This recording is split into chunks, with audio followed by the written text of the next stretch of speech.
Hello, everyone. My name is Wajiro Mureithi of Wine Jiro Exclusives, and we are happy to have this platform sharing stories of people doing great things in wine, spirits, tourism, hospitality. But today, we're talking about coffee. Coffee. If you know me by now, you know my love for Kirinyaga, and all things Kirinyagan. And I'm sure it'll come up in this conversation today. But we're not in Kirinyaga. I wish we were. We're in Mavoko constituency in Machakos County, and we're at Utake Coffee with our very, very fabulous guest, Chief Empowerment Officer of Utake Coffee, Mbula Musau. Karibu sana, and thank you for giving us this time and being with us. Thank you for having me. Yeah. I'm feeling very industrial right now, right? Yeah. Should I say craft? Industrial, not factory, but crafty. What's this behind us here? So this is our roaster. This is where all the magic happens. This is what transforms the coffee as you know it, from farm level to as you know it in the cup. In the cup, so yeah. This is it. This is our mtambo. We call it mitambo ama viwandani in Tanzania, as they say. Yeah. But this is where we do all our manufacturing. So this is basically an 8-kilo roaster. We do 300 kilos a day. In this small space, and we're able to give coffee lovers, coffee enthusiasts a taste of what Kenya has to offer. Okay, 300 kilos a day. Yeah, this will not be replaced by AI. No way. Thank God. The testing, though, I hear they're getting scientific ways of making AI determine levels of certain attributes, but you still can't determine the intensity. So or the positive or negative aspect of things. Sure. So they're still trying to work out the quality analysis side through AI, but here we are safe. Okay. Yeah, I love it. And we'll get back to the roaster. Yes. But then I was laughing earlier because Ukambani, right? I'm like, I have the unlikely choice I made is to get into wine, where really I grew up with coffee, in Shags. Kirinyaga is a big producer, as are many other areas. Mm-hmm. But you're from Ukambani. And today you tell me you guys are also coffee producers. Yes. How now? Yes, these are all discoveries that happened over time. I think for me, when I stumbled into coffee, it was a lot of things, not just the flavor, but also all the stories behind coffee. Culturally, Kenya has grown coffee since 1893. Really? And it's been one of those products that's not been accessible to the locals. Yes. So a lot of stuff that's happening now in the coffee sector is just trying to decolonize the whole sector and getting Kenyans to appreciate what they have been naturally endowed. Mm-hmm. And so you find people who know coffee at cherry level, and they'll tell you, kahawa, we used to take it to the factory. Exactly. And that's all we know. In fact, I don't drink coffee. Or I have a love-hate relationship with coffee because it was punishment when I was in school. So for some of us, it's just one of those things that were not accessible. We knew it from school. It's a cash crop we export. And later on in my working in coffee, I got to know that there are areas in Ukambani that are actually known for growing coffee, and not just coffee, but high quality coffee. How? And so that for me was also a very enlightening moment. And to think that, okay, it's not only one place. As long as there's highlands, yes, you can grow coffee. You can grow coffee. So that was also quite awakening, and that makes the product quite a national product, so to say here. No, totally. And I like how you'll take us through your story, remarkable story. Yeah. But going back to school, because we recently discovered we're both precious blood Riruta alumni. Yes. But we always kind of missed each other. I left the year before you came in. Yeah. And we're also University of Nairobi BCom alumni as well. Exactly. Yeah. So take us a bit back before coffee. What was life like? What was your journey? You clearly did not want to be a coffee person growing up. Yeah, I mean, it's one of those products that I thought were just bitter. When I remember coffee meetings, it had something terrible had to have happened. And so you had the wazés coming around and boiling this very strong drink and having a conversation over it. And kids were not supposed to be anywhere near that. Yeah. And so that's a memory I had of coffee. It was something to resolve, difficult situations, and it was strong and potent. And so on just one of the days I was walking around in Adams Arcade, waiting to join the university, I came across a place that was under construction, and I just approached them because I had nothing to do, really. I was waiting, and I didn't have work, I didn't have college yet. And when I spoke to them, they told me, that they were going to set up a coffee shop. So that piqued my interest, and I just thought, okay, that's interesting. This bitter thing that I know, you're actually going to set up a place to sell it. To sell it, exactly. Who's going to buy this? I was quite confused at what, business plan or business idea this was. And so in the process and in my journey with them, the first time I actually sipped good quality Kenyan coffee, I thought they had added something in it. Wow. And I said, have you added like orange juice? And they said, no, this is Kenyan coffee as we know it out there. Okay. And so for me, that was an awakening moment. And I just thought, this is something that I would want to pursue. It's become interesting for me. I know I still have all my college years to decide what I want to do. But one thing on the list has to be coffee. And so that's where the exploratory, the interest, the curiosity side of me in coffee started. Interesting, because I had, like I said, growing up in Kirinyaga, the two things I remember very, very well, the turnoff from the tarmac into our shamba is at a coffee factory, and there's that fermenting smell that hits you so strong. Coffee pulp, so whenever I smell that, I know Shags is nearby. Home. It's like, 10 minutes will be at the gate hooting and stuff. Yeah. But then we had to pick coffee during school holidays. I think it was mainly December. But there was always this warning about chameleons. And there was some of them, I'm sure they're everywhere, but then there were some of them in the coffee. And the threat was it's going to hold onto your hair and you're going to have to shave your hair off. Yeah. So I don't like chameleons. I do like coffee though. I don't like chameleons, but then I don't know why that was such a coffee related memory. Yeah. But then there was, of course, we would have to use the big debes, put the coffee in, and someone would take it to the factory. Yeah. But we never consumed coffee at home per se. And I think when we did, it was the processed coffee, the Nescafes and the like as well. Instant, yeah. And then now, coming full circle again now, where you go and study wine, which we don't even have growing, and yet you had coffee right there. So I'm glad you're making a living from something that's within. You didn't necessarily grow up with it, but then totally that. Yeah, something that's basically endowed to Kenya naturally. As you know, coffee grows along the coffee belt, which is the equatorial belt. Okay. And Kenya is right in the middle, like the equator passes through Kenya. Sure. And so in terms of the type of quality that you can get of coffee, Kenya is right at the top. And so that's one of the things, and that's one of the reasons behind Utake Coffee or Utake Coffee,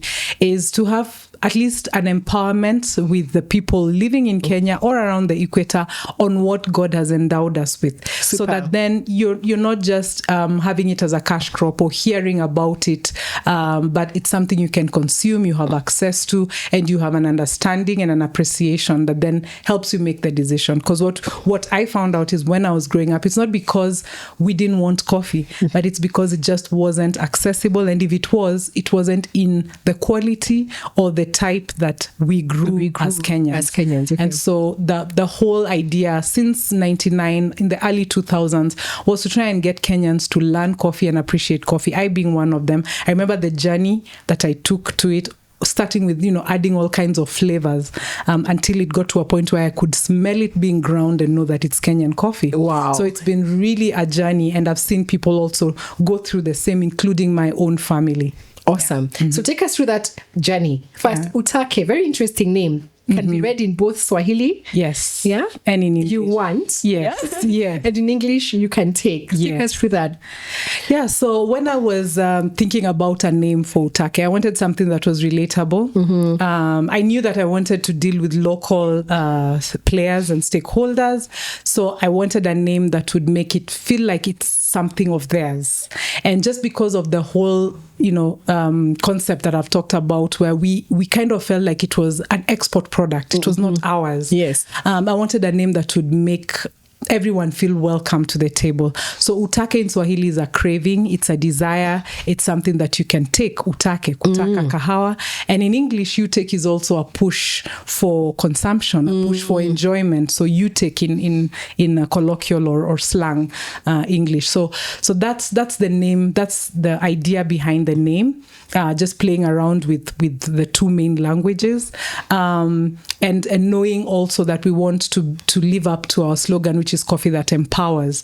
And so before you take coffee, there are a lot of myths. You talked about chameleons. There are people who talk about health issues. There are people who talk about it having been punishment for them in schools. So how do we demystify all that and bring it closer home so that someone can like it enough to pursue it and enjoy it, even if they're not trading in it? Just be a partaker of something that's been endowed naturally by God. By God, yeah, true. You have worked across the value chain, right? Yes. You're not a coffee farmer yet. Yes. Pastor, I have a small plant out here. It's coming soon, right? Yes.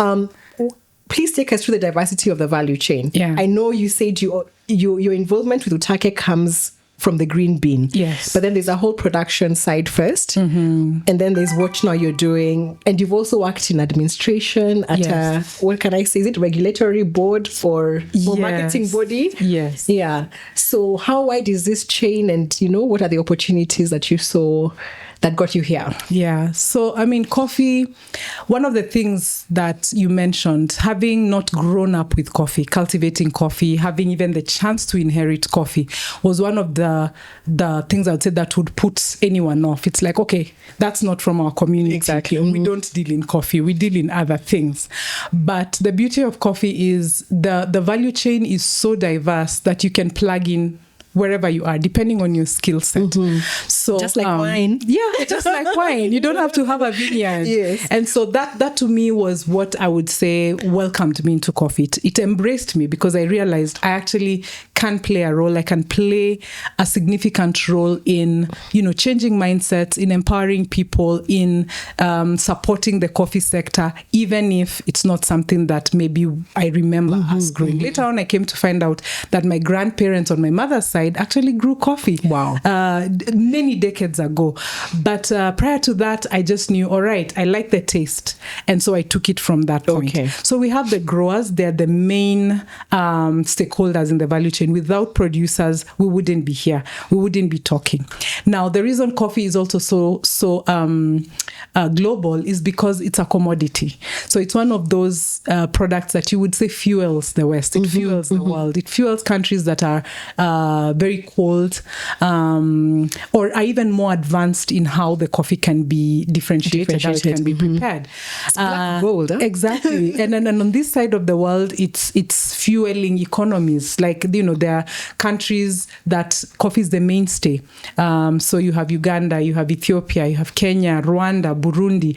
If you talk about those countries, you have to talk about coffee. They fall in the same sentence. So as you can see, it cuts across all the way from farmers to maybe the barista who will be preparing your coffee in a 5-star hotel somewhere in Dubai. Yeah. And so everyone's effort in that whole value chain contributes to the product you get in your cup. And so regulation is really important. So you have spaces where regulators can thrive. You have people who now value add, so they will roast the coffee, they will grind it, pack it, seal it. They'll come up with all this. And now we're in the era of social media, so there's a lot of content around coffee as well.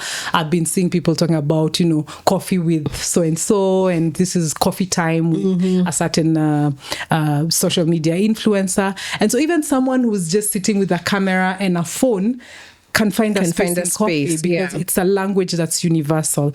And so for me, I started on the green side, but because of the empowerment angle of our business, you have to learn the entire value chain. So we train farmers, we also train baristas, we participate in events that have all those stakeholders. And so it's imperative that we understand the process to the detail, then that we can not only represent the work we do, but the work that everyone else who puts all their efforts together to getting high quality, we should be able to represent that work. And so because of that, it can also be a bit political. Okay. Obviously, because there are a lot of interests across the value chain, but then it's also one of the most empowering, and I would say it affects hundreds of thousands of livelihoods. Okay. Yeah. What price is paid in a Starbucks in the US will affect a farmer somewhere in Kirinyaga. So it's not very many value chains that will give you that. A lot is lost in between. But yeah, it's very interconnected and we're able to see it. It's one of those value chains that's also very transparent. There are a lot of certifications that happen that entail that buyers connect with farmers or demonstrate that they're connecting with farmers. And so it keeps everyone everyone together. And that's why the space then is open to even people who have not maybe had the culture or the experience of growing up with it. And what does Utake specifically do? You've mentioned training. You have a training academy in a different location, but still along this Mombasa Road. Yes. You do lots of exports as well. You do a lot of consultancies. Yes. Yeah. So Utake has 5 main lines of business. Our mainstay is education. We're coffee that empowers. So we train on all international certifications and have been the only certifiers for international coffee qualifications in Africa for a while. Okay. And so like what are those? So these are ISO something? Yes, but this just for coffee experts. So the Q-grader program that's under the Coffee Quality Institute of the US and the Specialty Coffee Association trainings. And so these are basically qualifications that enable producing countries to speak the same language with buying countries so that there's a fair price. A buyer is not exploited because they understand what is demanded by the market. So we offer those trainings, and that has been really my forte for the many years I've been in coffee. But we also do green exports. We export high quality specialty Kenyan coffee. We consolidate for the region, so we're able also to source coffees from surrounding countries and put it together for a buyer who might want an East African experience or order. So that's the green export side. We also roast. So this is the space where we roast. Our capacity currently is 300 kilos a day. And we can do That's more. A lot. Yes. It's grown over the years. And we do it both in our brand, Utake Coffee, and as well as the private label. Okay. So we can also private label for companies. So it can have Wine dark roast. Yes. It just has to stay in very fine print that you need glasses to read, roasted and packed at Utake Coffee. So we do that. We also do quality analysis. Quality analysis has been one of the things we found has transformed the understanding and appreciation of coffee, both for farmers and buyers.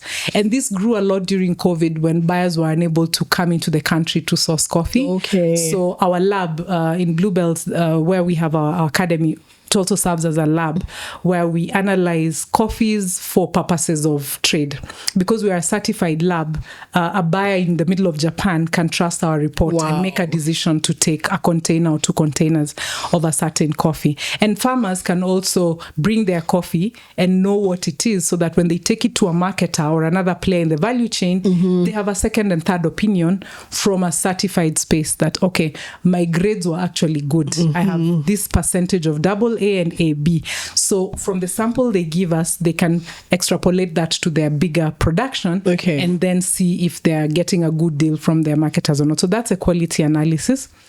Then we have the cafe side of things. So recently, because we were roasting coffee here, we had people asking, why aren't you giving us a chance to taste this coffee? It's like having a bakery and everyone is smelling all these nice aromas and we are not able to access this. So we set up a small sampling space to allow people to taste the coffee, to buy the coffee, to brew it at home. So it comes straight fresh from the roaster, degasses for some time, rests for some time to bring out the nice attributes, and then we pack it and they can use it at home. So those are the main ones. Education. What we're enjoying now, which is a frappe. It's a frappe. Yes. So this is a chocolate frappe made by a very professional barista, Steven. And made right here. Right here. So the coffee was roasted here and everything was prepared just a few steps away from the space. So that's mainly what we do. We also participate a lot in emerging issues like climate change, gender equity. I sit on the board of the Coffee Coalition for Racial Equity. So we give input on what's happening on the racial equity side of things in Africa. Because and this was started in a movement in during the Black Lives Matter period. Right. And I remember us, putting our voice there and saying, racial inequity doesn't only happen in the US, it happens everywhere. And so we need our voice on the table. So I still sit on that board and work on just giving the voice of African coffee stakeholders on the subjects that still plague coffee. Climate change being one of them, and obviously racial equity, but also gender equity. So I'm on the Association of Women in Coffee Industry Board for Kenya and the International Women Coffee Alliance, which just ensures that, everyone giving their energy and their effort in the value chain gets recognized and remunerated commensurately. So women for a long time would pick coffee, do all the sorting, do all the meticulous work, and never get remunerated equitably. So that's also another area where I personally sit, not Utake as a company, but Mbula. Yes. Yeah. I mean, quite a heavy CV. We are so proud of you and all those achievements. Thank you. In fact, I'm feeling intimidated. Right? You shouldn't. No, but then even more reason why we should be here. Yes. And Utake has won many awards, right? Over the years, and there's one upcoming ceremony this week also. Yes, which we have all our fingers crossed. Is it Coffee Brand of the Year? It's Kenya Beverage. There's national awards and there's international awards. Yes, yes. So for the national awards, more recently, Kenya started to recognize coffee as part of the beverages that are in this. So this is not a new award. Okay. But for a long time, coffee wasn't there. So more recently, because they would see local companies processing coffee in a different way, showcasing, their skill. Yeah. They involved coffee and they included coffee. So we, put our heart in it, and we recently won the most preferred coffee beans and the coffee brand of the year. Wow. And also the sustainability award. Wow. And the sustainability award was under the Coffee Innovation Fund with GIZ, supported by GIZ. We came up with a product that was going to address several issues. So the first issue was Kenyans were not consuming coffee because it wasn't convenient. So they were going for instant options that sometimes were either not good for their health or not as flavorful or not supporting the local industry, because instant coffee is dominantly made from Robusta, which Kenya doesn't grow or doesn't trade. We have Arabica. And so we decided we're going to come up with a product that supports farmers in that it deals with Kenyan coffee. It also tackles the issue of convenience, and so you don't have to have a sachet of bad quality coffee because it's convenient. You can have good quality coffee as well that is convenient. And so we made it in single sachets here. Yes, we do. Somewhere, we will get one. In fact, let's get one and just demonstrate that. Yeah. So single serve like tea bags. Yeah, so it's basically a coffee bag, but it's a pour over, so it doesn't steep the way you throw a tea bag into a cup. Okay. You have to tear off the top and then just get an experience as you don't leave it steeping. You have to interact with it all the way until it drips. Yeah. So this is what we came up with. The other thing about our drip sachets is that they're eco-friendly and totally biodegradable. So this whole package, the pouch and the filter inside, plus the coffee are biodegradable, because most of the single serves have been criticized for using plastic and aluminium for their packaging. And so that takes 400 years to degrade. Oh dear. So our idea was, how do we combine all these things? Support the farmer, support the customer in having them get convenient, high quality coffee accessible to them, but also ensure that we protect the environment. And so the sustainability win that we got came from these products, as well as just transforming all our operations to green operations. So we're using solar power for all our operations. Lovely. In order just to ensure we are reducing our carbon footprint. So we also certified all our coffee carbon neutral. So our coffee is all carbon neutral certified. It's somewhere on the packages. So we think about the environment, we measure our emissions, and we ensure that we offset whatever it is that we cannot change. Because there's some operations that you really cannot change to fully green. So we moved from 2 years ago, we were offsetting 57,000 tons. Last year, we came down to 27,000 tons just by changing our energy and moving on to fully solar power. Okay. So this is not available in the mass markets. It's available on, you can order it online on all our platforms. Yes. You can order it also in a few supermarkets, in a few select supermarkets. Because of the nature of specialty coffee, we don't want it sitting on a shelf for 2 years. And having, people come and press it. And our packaging is also also white. So we've selected the spaces where we supply it, but we also say, because coffee people, discerning coffee people will want a fresh cup. So then they will order the way they would order tomatoes or food, because it's food.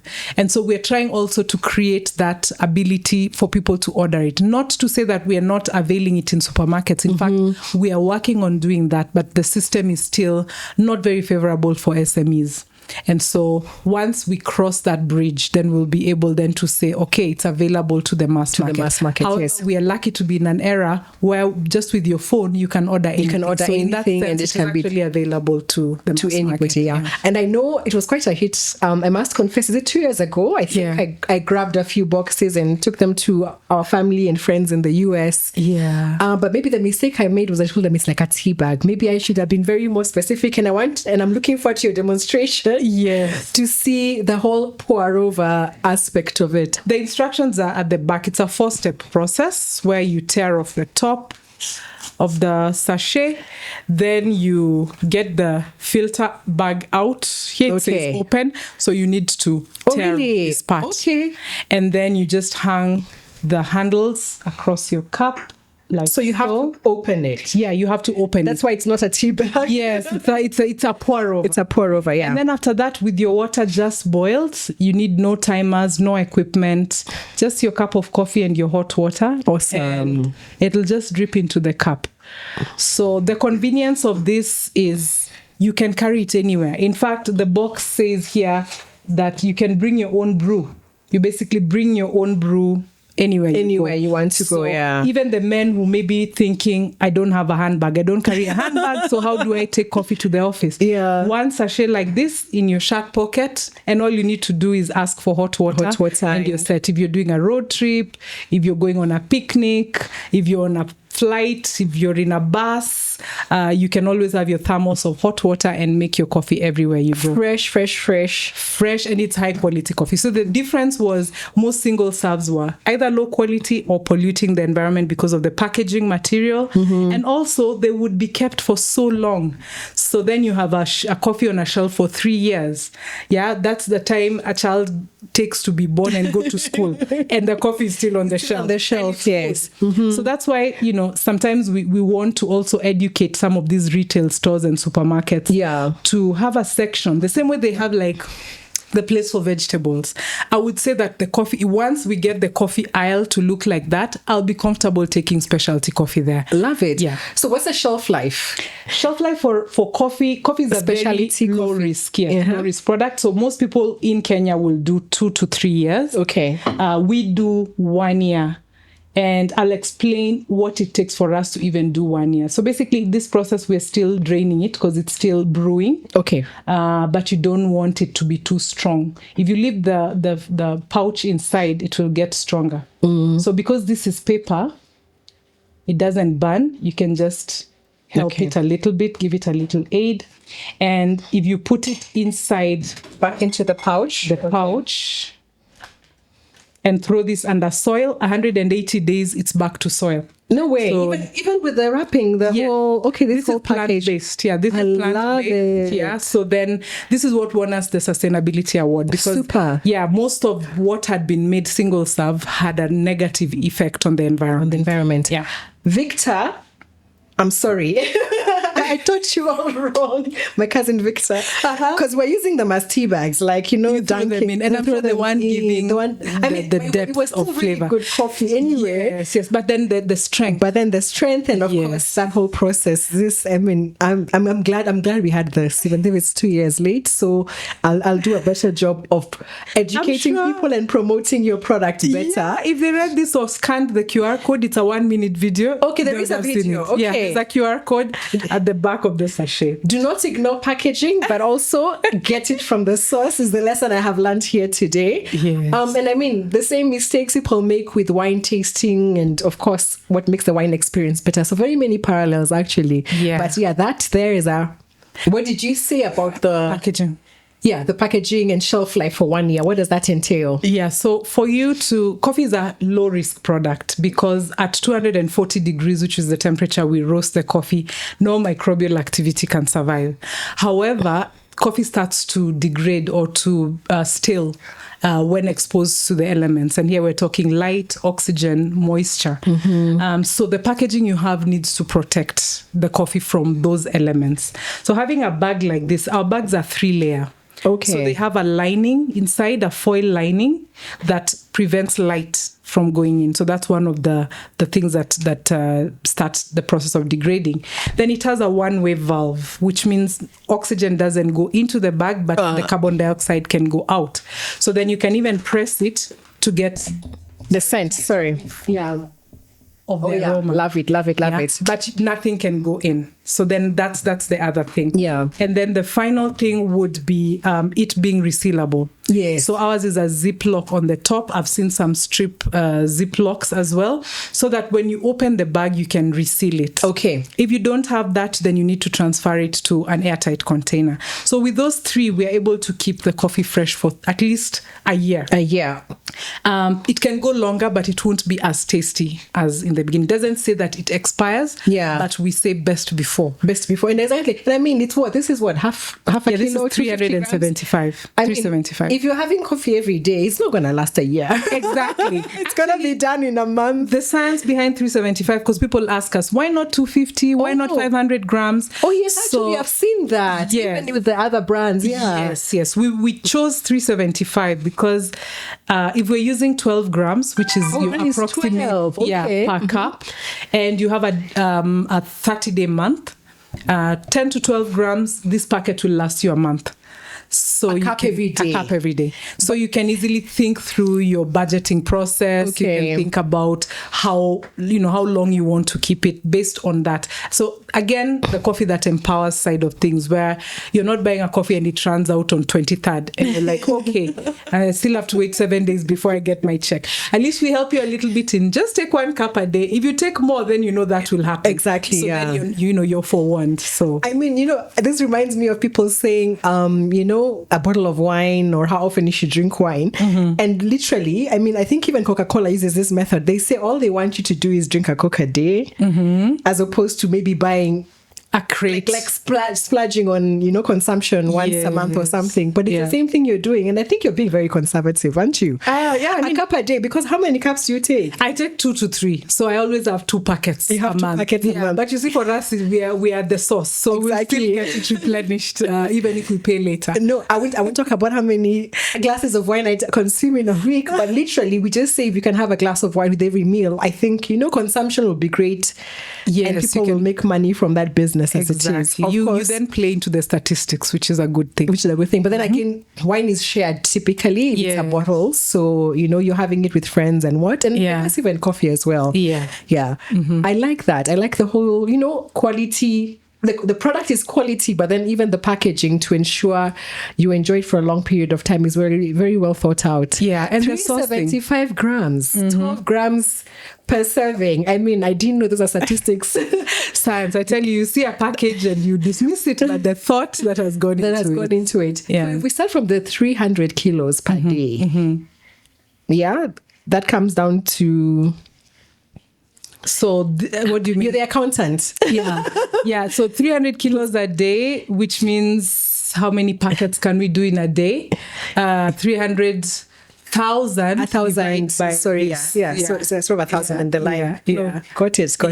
Yeah. Interesting. Wow. If you were not doing coffee, I know you like wine too. I'm glad.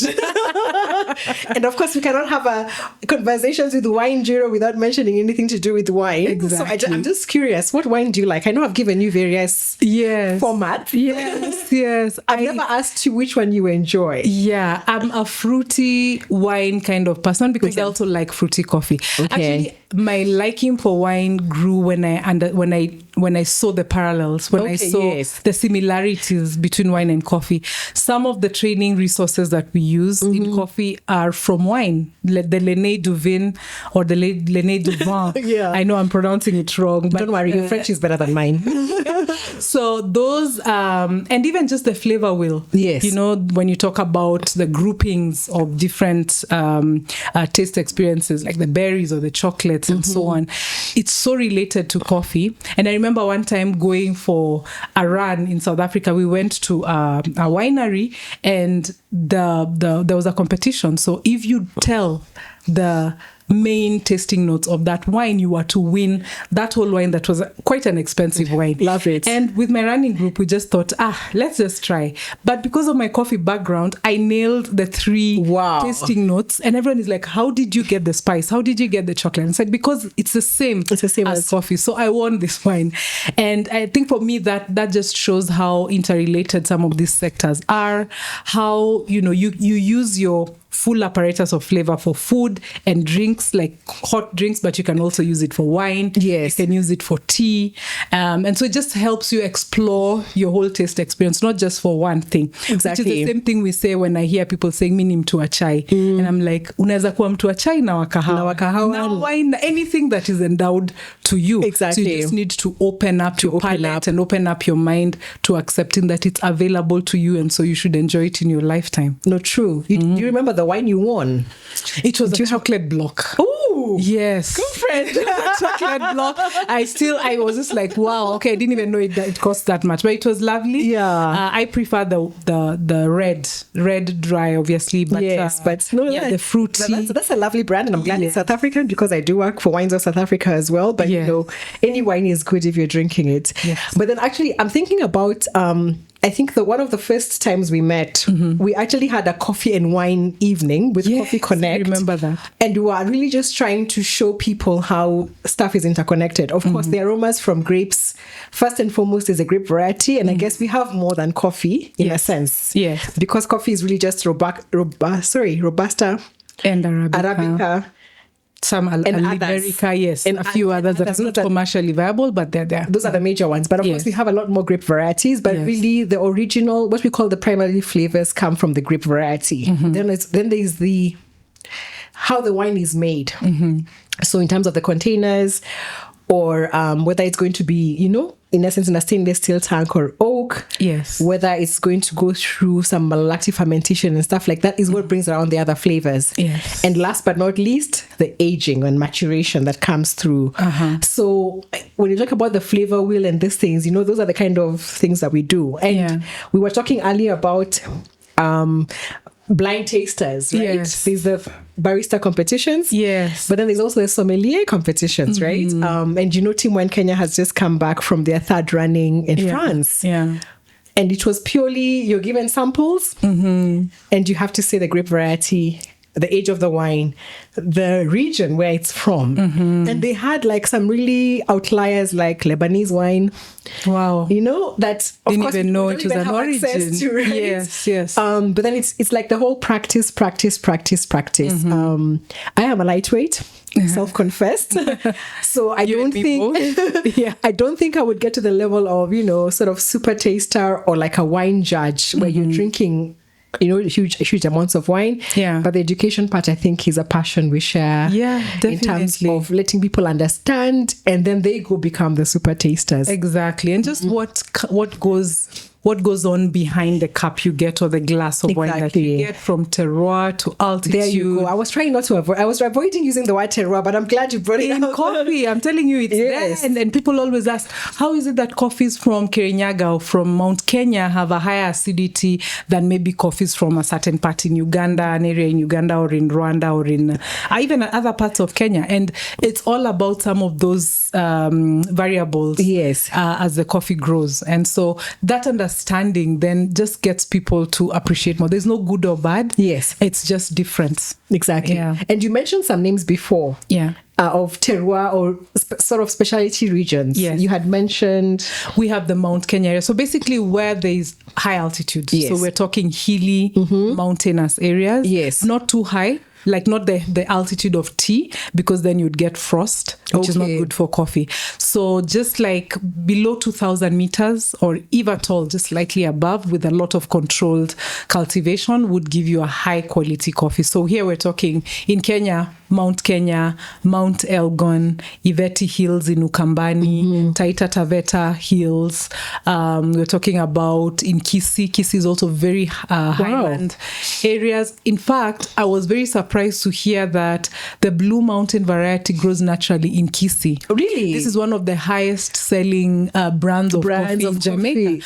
And it grows naturally in Kisii, and we didn't even know. Okay. So we've not marketed it as such. And so the endowment in Kenya is anywhere where you would find highland. If you're running or walking and you check and you're at 1,500, actually they say 800 to around 2,000. That's the ideal altitude. So yes, all those areas have coffee accessible. We are happy to be coffee stakeholders that access coffee from across the country. So we don't ever pride ourselves in one area. And I've had that question a lot, even with our buyers. Why don't you get us coffee from this area only? Fine, we can do that, but we want to open up our sourcing to all of Kenya. To anyone who has coffee, to anyone who has altitude, to anyone who has good agricultural practices. We want to be able to highlight that, to shine a light on that and promote them so that they can get the best value out of their coffee, not just from branding and names, but from everything else that goes into getting a high quality cup of coffee. Okay. And earlier you had mentioned, I mean, in wine, we talk about vintage. So of course, grapes are harvested once a year at a particular time. Yeah. For coffee, there is two seasons? Yes. In Kenya, we have 2 seasons. In other countries like Rwanda, Burundi, they'll have 1 season. Okay. So in Kenya, we have 2 seasons. So then you'll find most coffee growing areas will have a main crop and a fly crop. So main crop is the one that follows the main rainfall season. And then you have the fly crop that follows the smaller. Okay. So, because obviously with coffee, it's about flowering, and flowering happens with the rainfall. So the main crop will give you the highest in terms of quality and volumes. And the low crop, the fly crop, will give you lower, but it's still substantial. And so quality wise, you have to think about what time of the year you're buying coffee from a certain region if you're looking at its optimal quality. Okay. And that said, in Kenya you can buy coffee from Taita Taveta or from Ukambani or from Meru, Embu, Kisii, Baringo, Bungoma, depending on when their main harvest was. Okay. And you can, which is June, July. Okay. And then you can do central towards this time of year. So this is when harvesting and processing is happening, all the way to around February. That will be the main crop for Mount Kenya area. Okay. So if I want to, like now if I go to, but then I can't buy direct per se. Yeah, it's from the estates. It's regulated. Very regulated so in Kenya. You would be able to advise accordingly in that sense. Yes, you'd be able to advise accordingly, but also the green bean has a shelf life of about a year. So even if you were to get coffee that's been well preserved in cool, dry conditions, it would still taste great because it's at a certain moisture content, so it doesn't fade and it doesn't get mold. It remains that way. So it's most warehouses where coffee is kept will be conditioned. Yes. The bags are airy, they're gunny bags, so air is going through, and so it's able to keep for as long, depending on how the warehouse conditions are. So that said, you can consume coffee from anywhere, any time of year, but if someone wants a main crop, maybe because it's export and it'll take a while to be shipped and all that, they consider the harvest seasons as they're making that decision. Okay. No, great. No, we must have a coffee versus wine competition. Yes. You bring along your best baristas and tasters. I'll bring the Team Wine Kenya and other top sommeliers to have this challenge, and we can see whether we'll reward them with chocolate block type wines and more, or coffee like the winning Taste of Harvest competition coffee. 90-point coffee. But I think there's a lot for us to learn. Number one, of course, I guess even the sommelier profession, I think the barista sort of coffee related professions people are more aware of them, and maybe there's been better marketing, right? Yes. And I think that is something we have to really work towards. So initiatives that we are doing, for example, setting up a sommelier association of Kenya to try and again regulate standards and give this profession, the gravitas it requires really within, food and wine establishments and the like. Yeah, and I would love to see that on coffee too. Oh, and coffee as well, right? Coffee has been a long time coming. But again, as we talked about the myths, we talked about just some of the perceptions and the politics surrounding it. I think most producing countries have come of age. They own it. I'll give you an example. Barista Championship started in early 2000s. In and Kenya. I remember in the world. In the world, okay. The first Kenya competition was in 2004. That's 20 years ago. I remember we organized that at the time when I was working in one of the coffee companies here. And it was difficult to find a barista.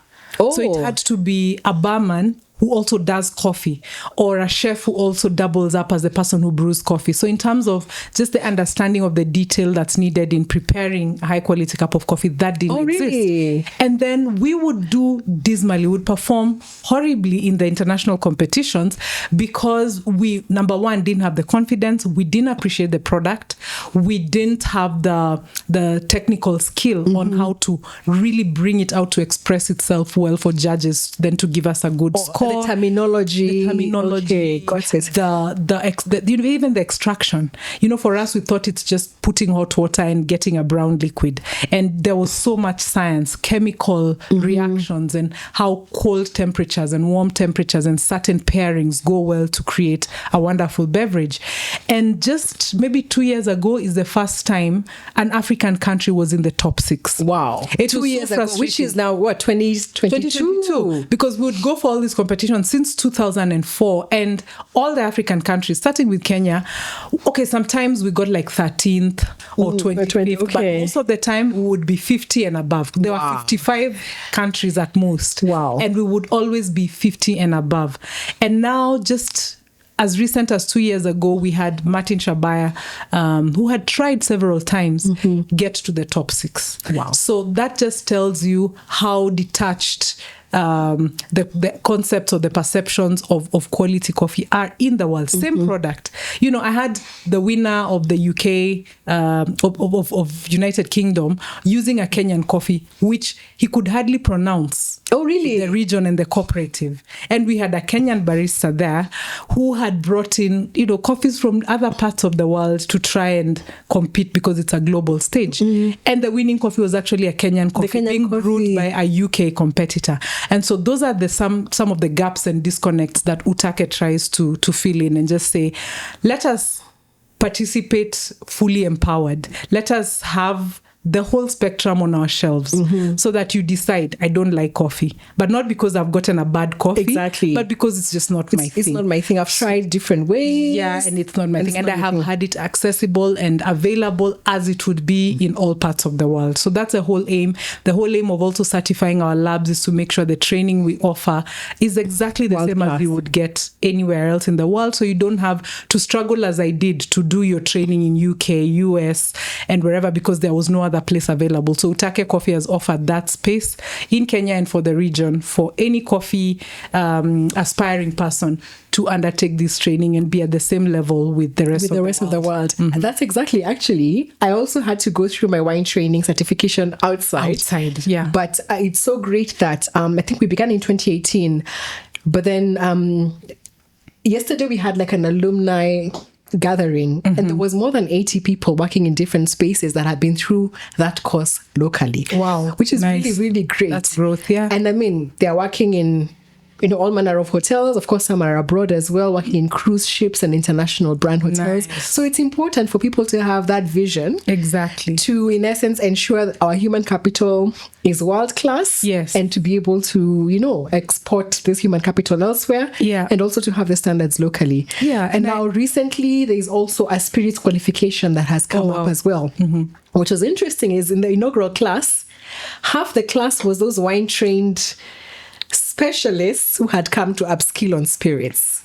because they have the background. They have the on background. Taste, yeah, but flavor. you would think it's enough that I have wine. Yeah, I can be a I stop specialist there. in that area. Yeah. But then because the areas are so intertwined. Exactly. And even a few weeks back, last month, Yeah.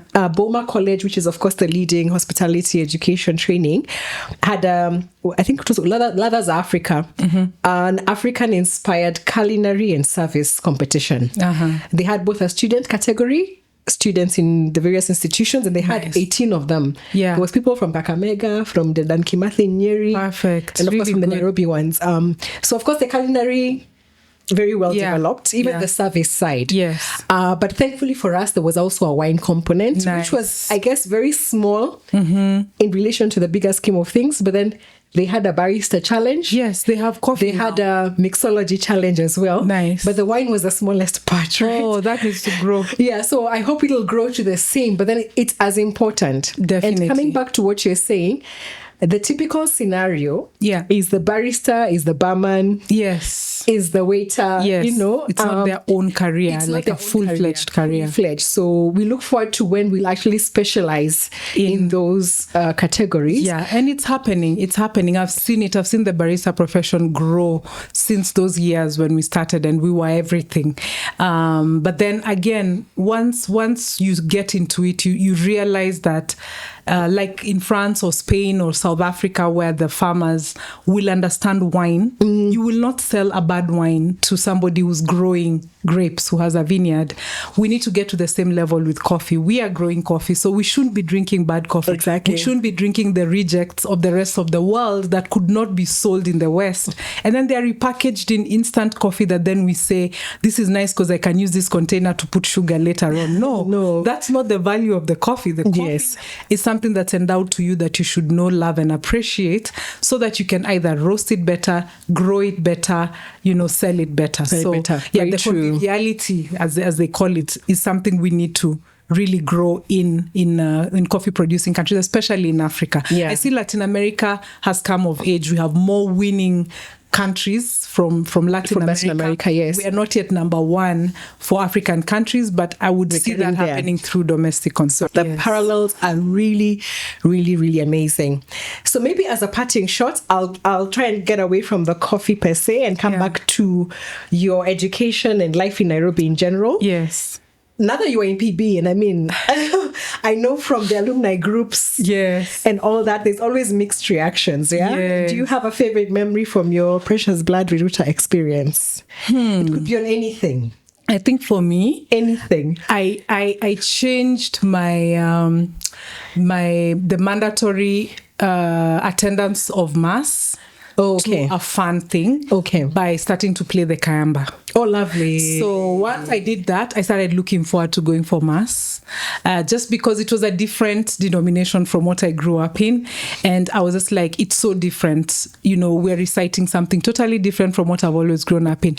But when I plugged myself into kayamba and I could play kayamba in all the masses, and they would be looking for me. Wow. Is Mbula coming for mass? Because, we would flip the kayambas. Oh, my word. Over our heads. Yes. So that became fun, and I started looking forward to choir practice. I also really liked choir, the mixed choir. We were mixed choir with Lenana school, so that gave us a chance to interact, obviously, with boys and with the other schools, other young people. The music festivals. Yes, music festivals. That became a lot of fun. We grew our choral singing. I never thought I could do classical music. I learned it in Precious Blood. I could sing Handel's Messiah. I was going to talk about Handel. I would go for all those, and I discovered my voice, my alto, by being in Precious Blood, and they really, took us through the right channels, really understanding how music is done, and where your strengths are. You can't sing every voice, so that I would say is a really favorite memory. The rest of it was really military, so it taught me a lot of things. But then I used to find it, quite strange, having never really been to a boarding school. But the overall experience was great. I think it made me who I am. It created a lot of the resilience and the understanding that you can do anything.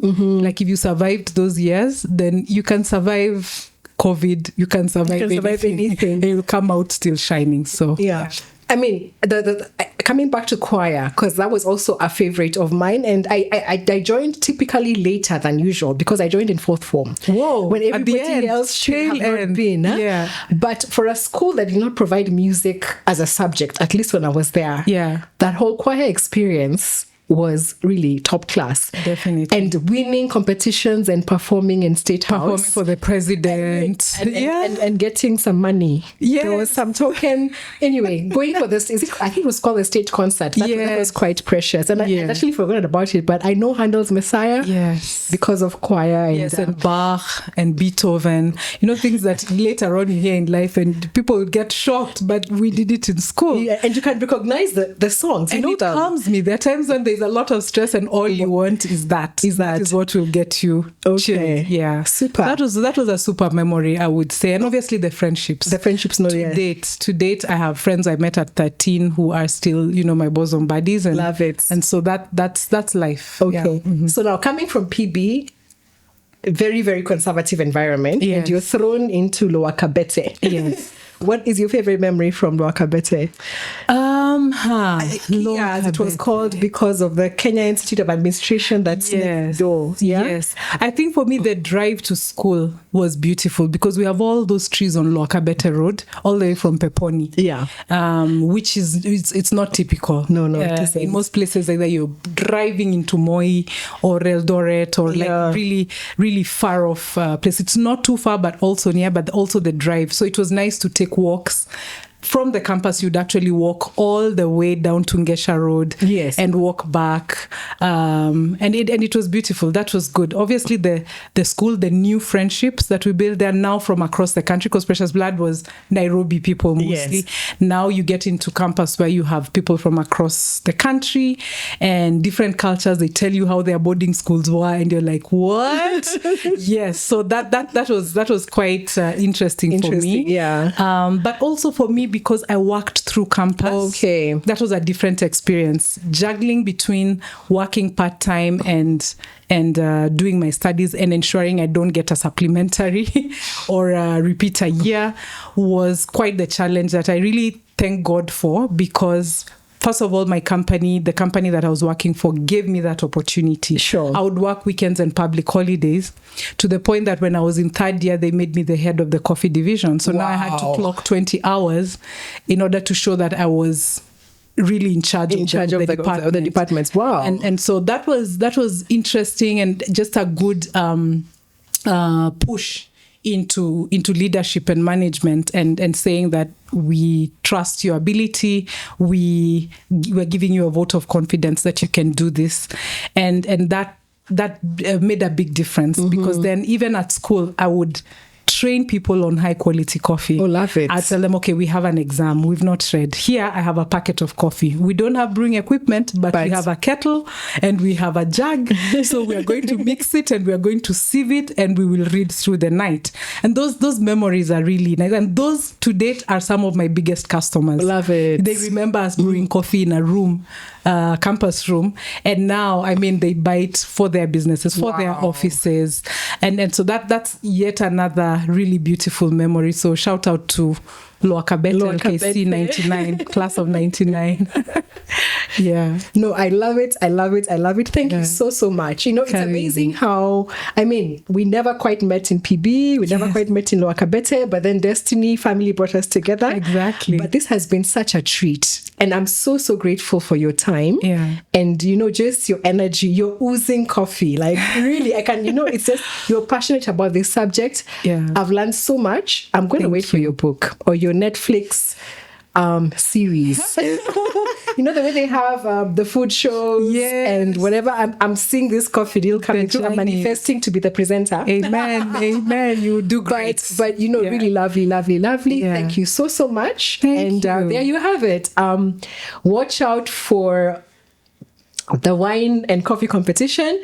Again, Utake Coffee, get your purchase today from all available channels, which we shall of course link to this video. But yeah, it doesn't matter whether you're born in Kirinyaga or Ukambani, you can really pursue your passion for whatever product you have, and the world is really your oyster. If Mbula and I are not examples, I don't know what else is, but it's really, really important to know that you could chase your dreams however you go. Thank you so much for joining us. Remember to subscribe, and see you at the next feature. We don't know whether it'll be a wine person, a chef, chocolatier, tea person, whoever it is will bring them right to you. Thank you so much. Bye-bye. Toast. Yeah. Oh, toast. Yeah, here we go. Cheers. Cheers. Asante sana.